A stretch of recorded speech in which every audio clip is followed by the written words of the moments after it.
Hello, and this is my first YouTube video. So I'll try my best to make sense in it because, yeah, as I said, it's my first one and I have no experience doing this. And surely it is weird to me to speak to a camera, which is something that I've never done, especially while driving. I wasn't sure if I wanted to make this video in English or in Italian. And actually, this is the second video that I shoot. I shot the first one in Italian, and I guess this will decide if I want to go with English or Italian. Anyhow, my name is Salvatore, and I'm from Sicily, but I live in the UK at the moment, and I lived abroad for many years. And I have 16 years of experience in software engineering. So why did I have this idea? Why am I shooting a video? I like a lot Salvatore Sanfilippo's or antirez videos, and it's been an inspiration for me since forever. I met him at university when I was very young. He probably doesn't remember that, but yeah, he came university talking about his experience. He already made Redis by then, and yeah, it's always been interesting following him, and I've been watching him on YouTube since he started making videos, and his videos are oftentimes a source of thoughts and inspiration, and sometimes I feel like I have something to say that is on those regards, but also in general, I do have thoughts, but I haven't been very disciplined in writing posts or tweets. And surely I don't have the following that he has, unknown compared to him. And also, with humility, I can say that I'm absolutely not comparable to him. I'm just a regular guy. He is absolutely a genius. I do find cringe all the posts that write in his comments that he's savior or something like that, but one has to recognize that he's surely a very talented person. But enough about him, except the fact that, yeah, this video was the idea of shooting this video was because of his last video that is about something along the lines of being good programmers or software engineers today's world, that there is AI. I don't remember the name of the video, but this was the topic. And so it did stir some thoughts in me. And first of all, on the thought of not reading one's code. I'm not sure I agree with that fully. I sometimes read the code that AI produces, and sometimes I don't. I think that there is a spectrum. There are certain projects that are less important, and in that case, I don't read the code at all. But I do still skim read the code when the code is critical and it's gonna go into a production system. This is not because I think that I will necessarily catch something that AI won't, because I agree. I fully understand that AI is by this point way more capable than me in writing code. But I think that there are many stylistical choices and certain things about the shape of the code can only be understood by skim reading the code. Like, I can ask the AI how certain things are done, but at the end of the day, when I skim read, I get a much better mental map of what's going on. This is just what works for me. I'm not concerned about the fact that reading code is much slower than producing it. First of all, because it's not important to produce a lot of code. I think at the moment, we still live in a world where removing code is important, and not producing code that doesn't warrant to be produced. It's also a good edge to have. But also, so I'm not concerned for that reason, but also because what Salvatore says, that reading code is very slow and it takes a lot of time, is true if one needs to like read line by line and understand line by line what's going on. But there's still value in skim reading, in just having an idea how the code is structured, if there are enough comments, how certain things are laid. And I think this is, for me, it's important to read it. Also, I work in a big company, I would say fairly corporate, techie company with a lot of people, and we still have the legal obligation to review the code. And it's true that you can have AI review the code for you, but still having a skim read, sometimes I catch things that I wouldn't have got by just asking AI. And also, again, like I get a better idea of what's going on. So I don't fully agree with that.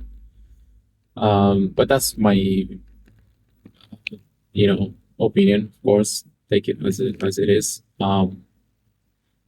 So there's that. On the other points that he makes about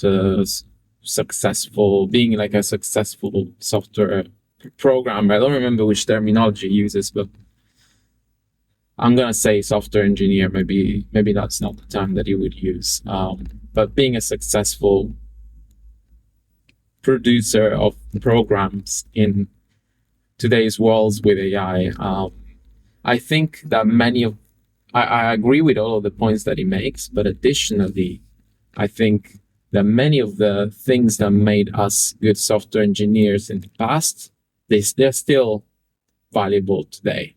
And oftentimes they are very human things. So, for example, as he mentions, being good at communication, I totally agree with that.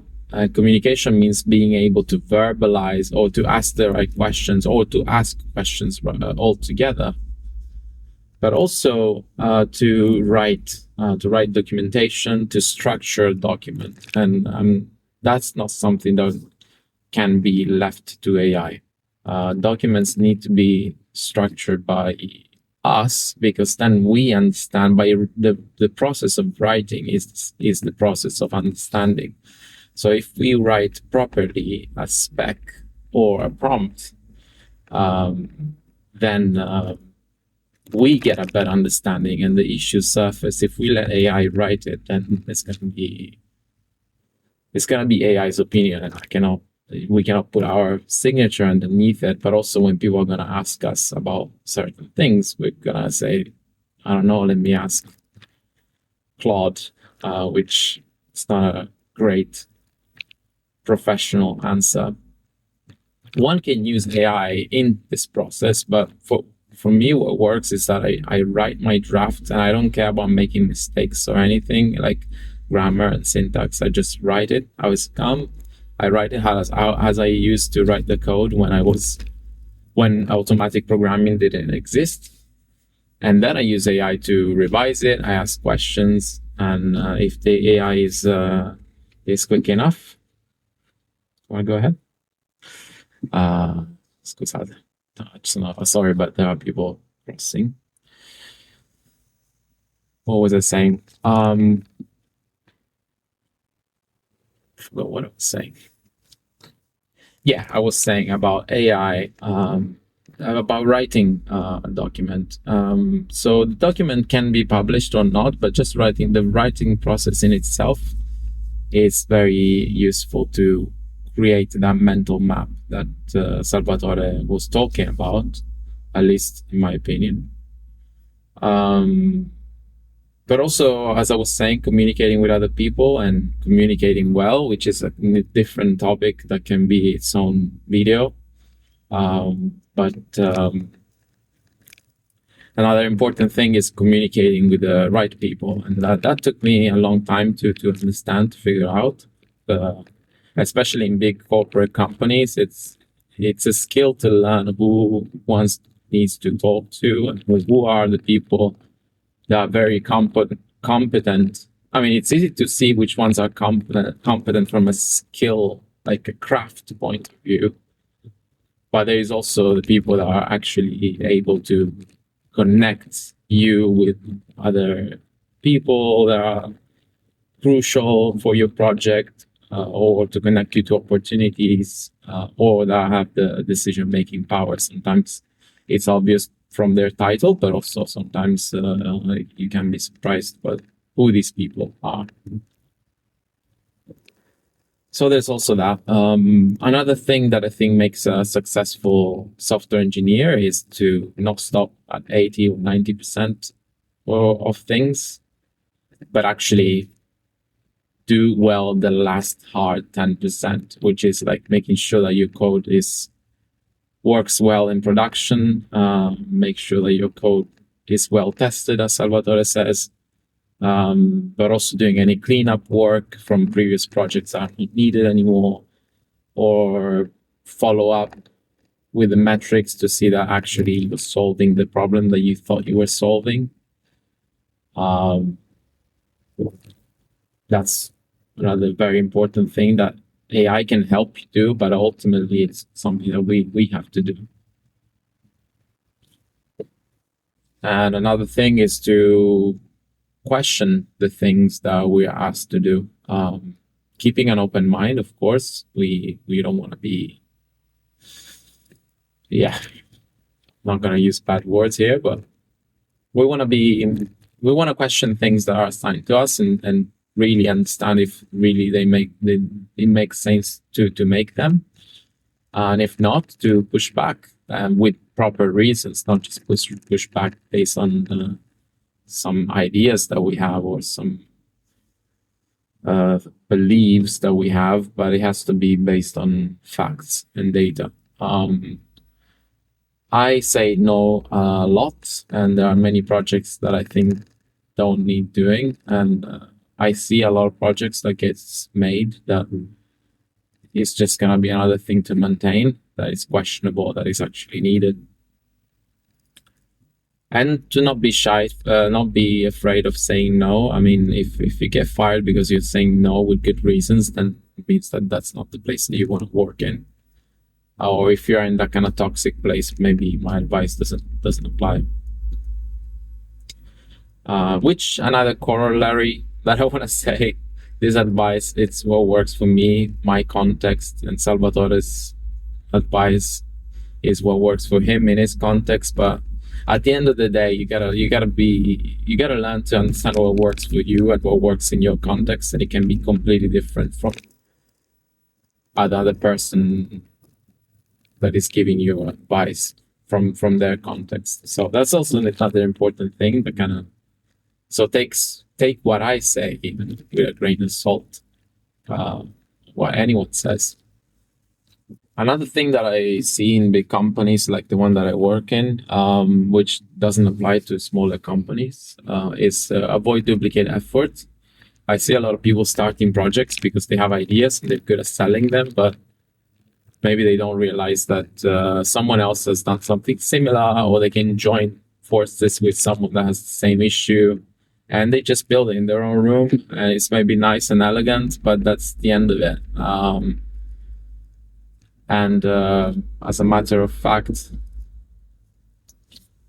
sorry, there was an idiot with a loud motorcycle, and also sorry for how dark the video is. But yeah, as a matter of fact, today I was researching something, a project that I wanted to work on, and I realized that there are many similar adjacent projects that are pretty much in the same domain. They could have all worked together, but each team is solving their own unique problem. And very few people I see doing this, of just being a bridge and connecting things and making sure that a problem is solved in a holistic way instead of just solving it for one very small specific use case. But again, this applies to some big companies like mine, but I'm sure it doesn't apply to other big companies, and surely it doesn't apply to small companies.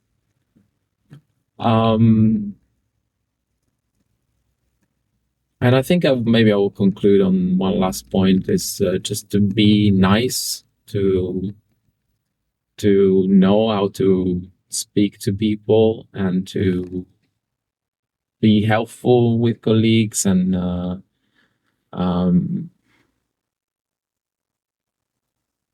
learn to say no, but also learn to say yes, to be proactive, to try and solve problems before they become bigger, uh, to tidy up projects, keep things clean. Especially now with AI, it's very easy. We have this relentless allies that can do a lot of the grunt work for us. So I don't see why we shouldn't set the example and make sure that our things are really nice and clean. And yeah, I hope this video was helpful, and that it made sense. I don't know, it's the first time, so I don't know if anyone will even watch this video, but yeah, maybe if you have some feedback, let me know. Be nice in the comments. If you know, drop a comment. I would like to know if this could be interesting to continue kind of riffing on other software engineers' ideas, but also I do have many ideas that I would like to share. And for example, the list of things that I said today that can be expanded a lot. This is just, some riffing on Salvatore's video, as I said. So yeah, thank you so much, and see you next time.